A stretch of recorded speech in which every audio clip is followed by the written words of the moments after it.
Hi, my name is Linda Pratt, and I am here again with another episode of Ask, the Holyoke Media series where Holyoke residents ask department heads and members of boards and commissions about the work they do in the city and what the public should know about it. So today, we're here in front of the City Hall Annex.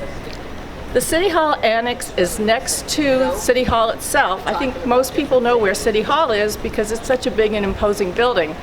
The City Hall Annex is next to City Hall, but it's not directly on High Street. It's behind the building on High Street that is next to City Hall on High Street. So it's a little hard to find. Today we're going to be talking with Sean Gonsalves, who is the head of the Board of Health. So let's go inside.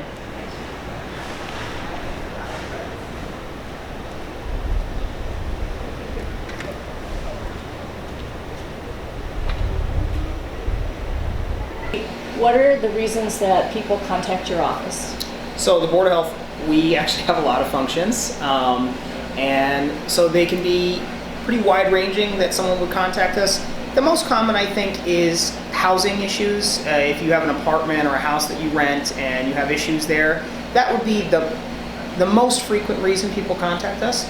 But we also cover food businesses, overgrown vegetation, trash, animal control, septic systems, wells.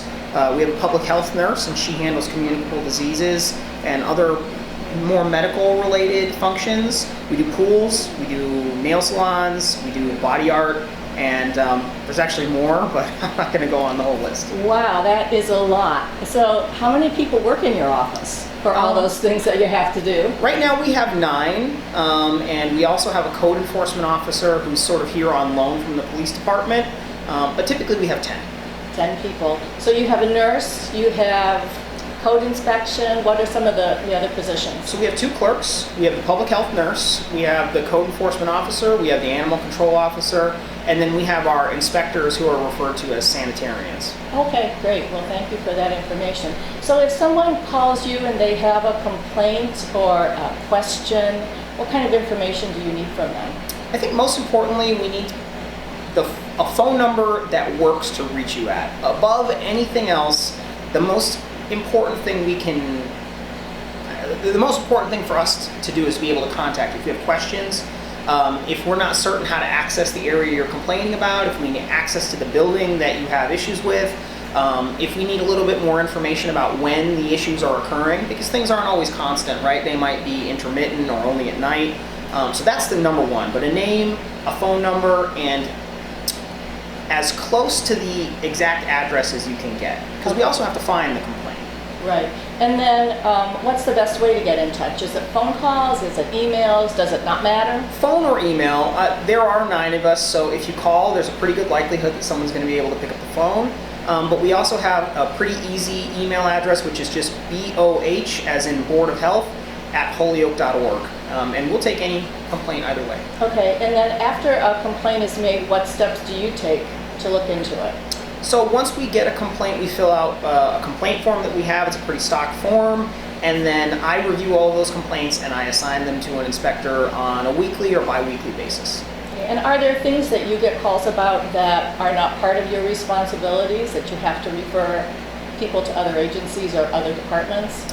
Yes, I would say pretty frequently. A lot of the things that we deal with overlap with a lot of other responsibilities. Housing sometimes involves the building department or the DPW, or an inspection of a food business might involve, the electrical inspector or, one of the other departments that we deal with. So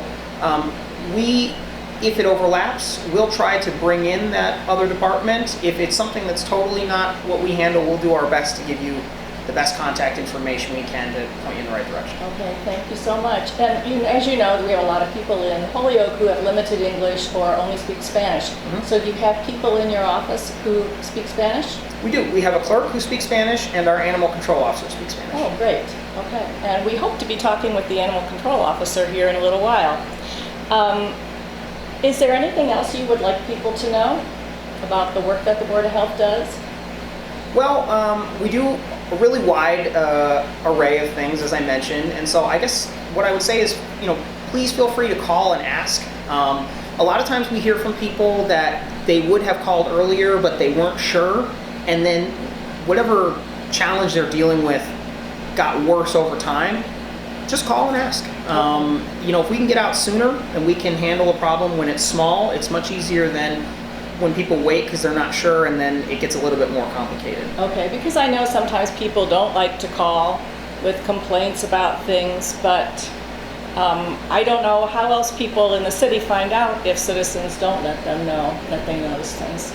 Yeah, and I would say that that's the truth, is that we aren't all knowing, I'll admit that, and so things happen and we don't see it. The best way for us to get involved is to call and just let us know. And the earlier we know, the earlier we can get working on it. Okay. And I know just from my interactions with the Board of Health that sometimes issues can't be resolved as quickly as maybe the public would like, because there are oftentimes steps that have to be taken. So one thing that I've learned, and I think we could all learn, is to try to have patience. Our city departments are working really hard to try to accomplish all the things that need to happen in the city. So anything else, Sean? No. That's it. Thank you so much for talking with us today. Thank you.